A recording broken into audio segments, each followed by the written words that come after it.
Hello and welcome to UNISM, the Church of Tomorrow. One love, one planet, and one people. Our topic for today's presentation is spirituality. Who goes to heaven? Who goes to heaven? Heaven is a place above the earth where some believe the gods dwell and good people go when they die. Most, if not all of us, would like to go to heaven after death. And some surveys in the United States claim that 9 out of 10 people believe in heaven. This is not surprising because those who believe think that heaven is a place with virgins and hunky men. However, according to Islamic scholars, there are no virgins waiting for Muslim men in paradise. The question now is, what or who do you believe? The New Testament teaches us that the Lord Jesus will prepare a place for us in His Father's house. But in his complete works, Swami Vivekananda teaches us that heaven is not the final goal, since those in heaven are also subject to the cycle of rebirth and reincarnation. Obviously, we have a problem. The Lord Jesus, through His apostle, is telling us that He is going to prepare a place for us in heaven, but Swami Vivekananda is advising us not to go there, because heaven is not a desirable place. If you strongly believe in your religion, you would accept whatever your religion tells you. But if you are wise, you would undertake the spiritual journey in order to find out for yourself. Personally, I rejected both ideas and created my own heaven. Heaven did not mean much to me when I was growing up, and I still do not think much of it after reading about different versions of heaven from the world religions and spiritual traditions. Further, I think that the idea is a distraction from the more important issues on earth. For instance, helping people to realize their dreams, giving a basic income to those who need it, providing shelter for all people, having enough food for all creatures, and helping all creatures to live well here and now is more important to me than going to heaven. It also seems to me that if we are not able to manage the earth for the good of all creatures, how are we sure that the gates of heaven will be open for us to enter? If we really want to go to heaven, we must first make the earth a better place.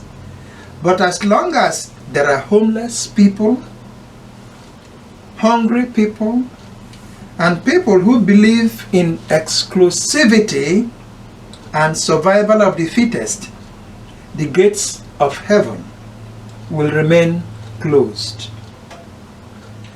Further, it will be very foolish of me to follow anyone who promises me heaven, more especially people in books and in folk tales.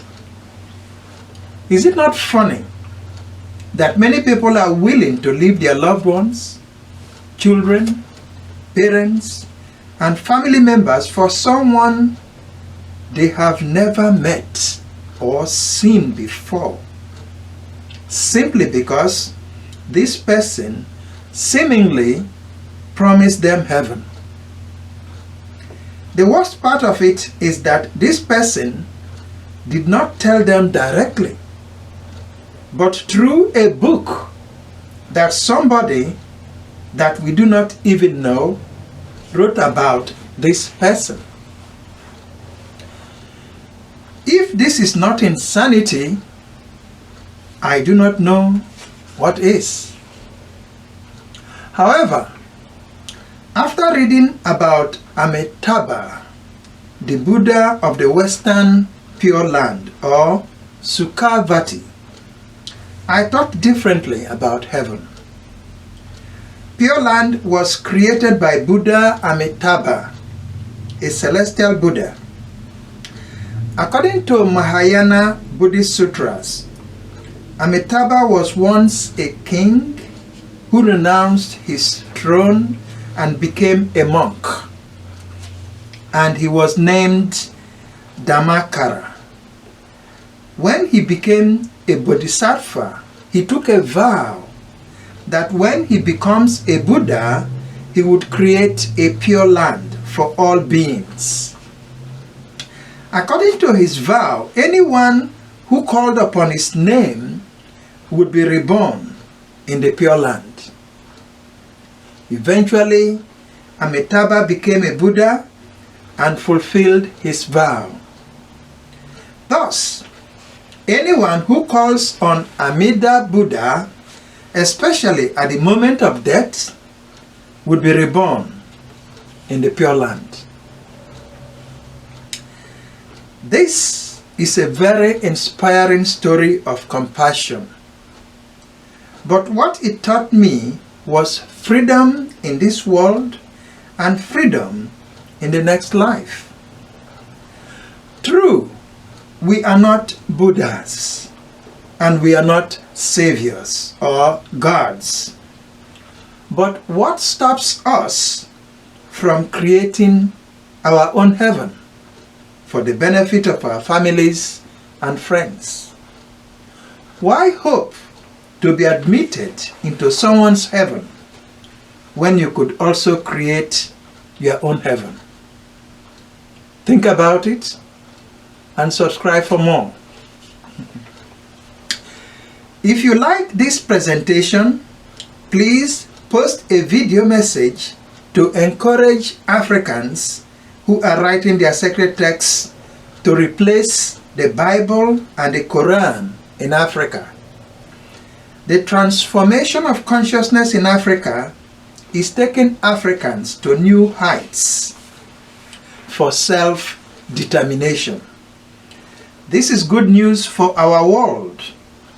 Instead of a few sacred texts, we can now have as many sacred texts as possible, more especially when other countries in Europe, Asia, North America, South America, and Oceania do the same.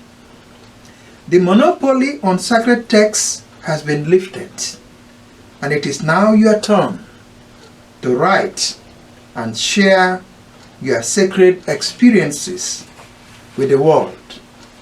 For more information on writing your sacred texts, you may check out Testaments of God. Write your sacred texts. This is a paperback. Testaments of God. Write your sacred texts. Thank you for your support. UNISM, the Church of Tomorrow. One love, one planet, and one people. UNISM is a spiritual organization dedicated to the celebration of all lives, including plants, fishes, birds, and animals. Our vision is to lead our world from division separation and survival of the fittest, to unity, cooperation, and interdependence, to enable all people to live well here and now. Our mission is to celebrate all lives, irrespective of nationality, race, culture, religion, color, or bad circumstances. We are all loved without conditions, and we are all blessed without requirements. Our goal is to provide all people with the teachings and practices they need in order to live fulfilled lives. May you make each moment you live a moment of love, peace, and happiness for yourself and for everyone you meet. Thank you for your support.